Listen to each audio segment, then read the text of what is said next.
greater joy than watching the Walt Disney Company absolutely panic over the last few weeks. They're mad at South Park because they're making fun of their woke ideologies, constantly race-swapping or religion-swapping everything in their movie. Well, folks, as we all know, Disney has gone completely woke. The reason we had Rachel Zegler on the docket is she's an asshole. Rachel Zegler, thanks for coming on my show. I sold out years ago and I'm a coward. So you recently starred in the movie Snow White. Tell me, what was it like to play Snow Latina? First of all, Steven, it was weird. But I did enjoy reimagining the character as a woke Colombian woman who looks like a fish. Tell me exactly what it is you're afraid of. I keep having the same dream. Everywhere I look, people are being replaced. Okay, and who do you think is going to have you replaced? Them. The puppet masters. And once again, the public has said, we hate your woke bull crap. Look at me, sure. Look at me, sure. Yeah, I am the Snow White now.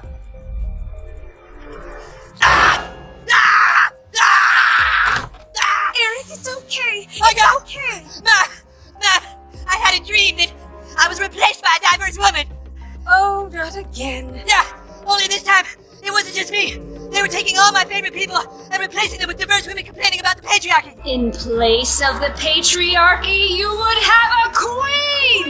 Not white, but diverse, inclusive, and equitable! I will become the leader I know I can be! Did Disney just learn a lesson about the phrase go woke and go broke? We face risk relating to misalignment with public and consumer tastes and preferences for entertainment, travel, and consumer products. Well, I sold out years ago and I'm a coward. Are you surprised that everyone hates the movie? Not at all. Society is far too racist and misogynist to appreciate the reimagining of a classic Disney princess as an ugly Colombian chick. About Disney, in which they deconstructed the fact that every Disney movie has now flipped over into just being a woke festival of stupid. We were just discussing ideas of what to do with the new Prince Eric movie. Put a chick in it, make her gay. Well, then maybe we should go a different route than we did with Indiana Jones. Fuck Indiana Jones, put a chick in it and make her lame and gay. I don't think they're gonna buy it. I don't think they're gonna watch it. I don't think they're gonna like it. So hopefully this flops so hard that they finally learn their lesson. No one on the right side of America can stand the star of this movie. You don't think making the movie a woke piece of garbage has anything to do with people hating it? Not really. The original story has Snow White falling in love with a prince, but in the remake that's super weird and makes no sense. What kind of prince would fall for a woke Colombian woman who looks like a fish? Doesn't need a prince to save her, and not surrounded by 7 weird people. Oh, okay, just CGI fictional goblins, I guess. Well, they could just write a new story. I mean, that's you don't have to take a classic fairy tale that's been loved for generations and destroy it. You can just write a new story about an empowered girl who wants to be a great leader and not call it Snow White. Will you check under the bed and make sure there's no Disney executives under there? I promise there's not. I'm scared, Mom. Will you please just look and make sure Kathleen Kennedy isn't under my bed? Kathleen Kennedy is not under your bed. Can you check the closet? Eric, enough! I've told you there's no such thing as Disney executives who replace everyone you love with diverse women who complain about the patriarchy. And a diverse woman in it, make it lame. But Mrs. Kennedy, Bambi's a baby deer. Baby dear, put a chick in it, make her gay. Well, Andrew, woke is a poison apple, and Disney have had a big bite of it. This movie should be called...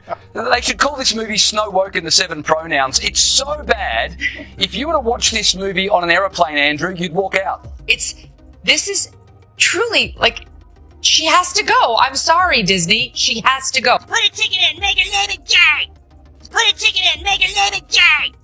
It means put a chicken and make her f***ing gay! It means put a chicken and make her f***ing gay! And I want it lame! Put a chicken in and make her lame and gay! And if you disagree... It finally happened. South Park unleashed a brutal takedown of Disney's live-action Snow White remake, and Rachel Zegler was caught in the blast. In typical South Park fashion, the episode didn't just poke fun.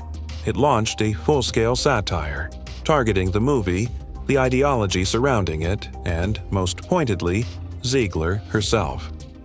The parody version of Snow White was nearly unrecognizable.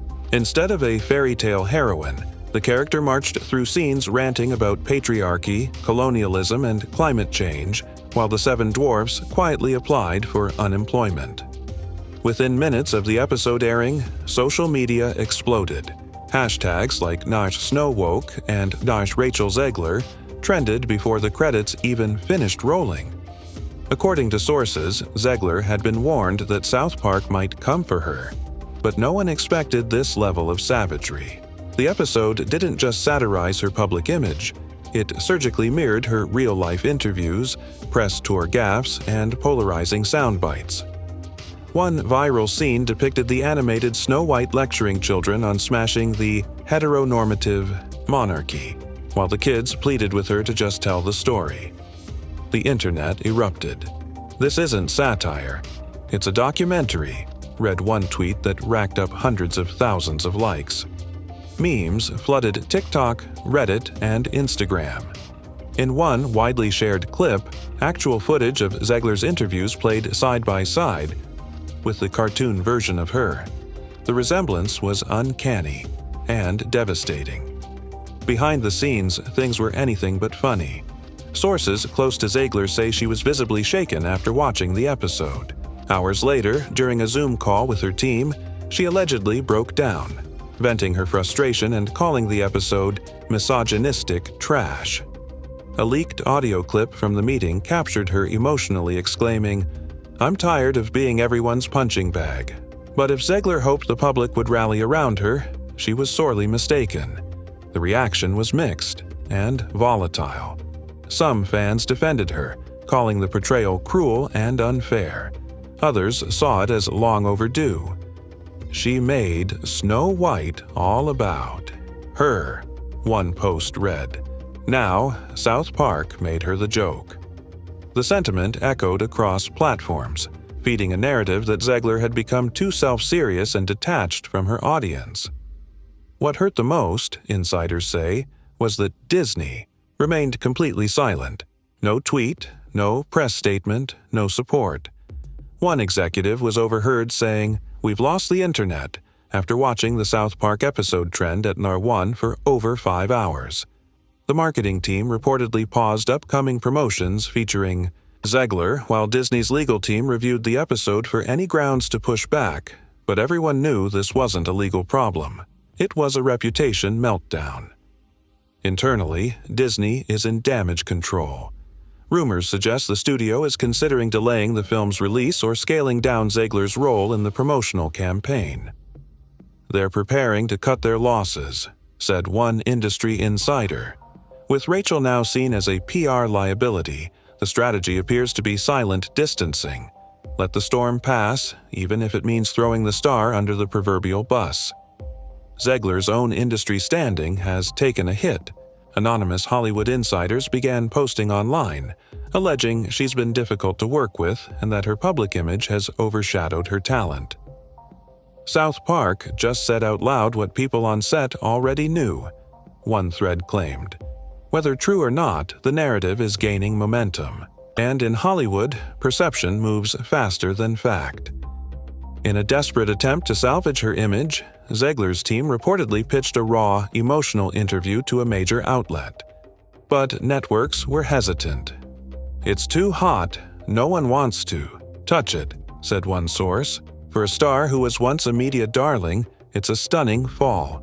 Even fans who once loved her began expressing doubts. "I adored her," read one viral comment. "But she's not the same person anymore." That kind of disillusionment hurts more than any cartoon parody. It signals the loss of audience trust. And once that's gone, it's nearly impossible to recover with a Notes app apology or a polished magazine cover. Meanwhile, South Park creators Trey Parker and Matt Stone have said nothing. No comment, no tweet, no reaction. Their silence gives the parody even more power. This wasn't framed as a celebrity feud, it was social commentary. And the internet, predictably, sided with the satirists. The biggest blow for Zegler may not have come from the show itself, but from the cultural shift it cemented. The audience isn't just laughing at her, they're laughing without her. That distinction has eroded her relatability, and with it, her media power. Inside Disney, the unease is growing. Zegler has reportedly blamed the studio for failing to protect her. They knew this was coming, she allegedly said, and they did nothing.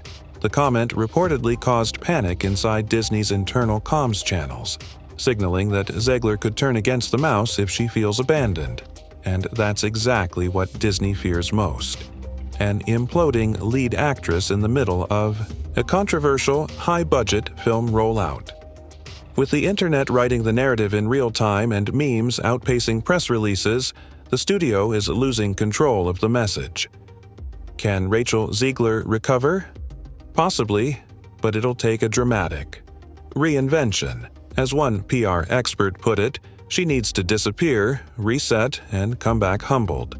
Right now, fair or not, Zegler represents everything audiences are tired of: celebrity entitlement, over-politicization, and tone-deaf branding. And thanks to South Park, that image has been etched into pop culture in the harshest, most permanent way possible: animation.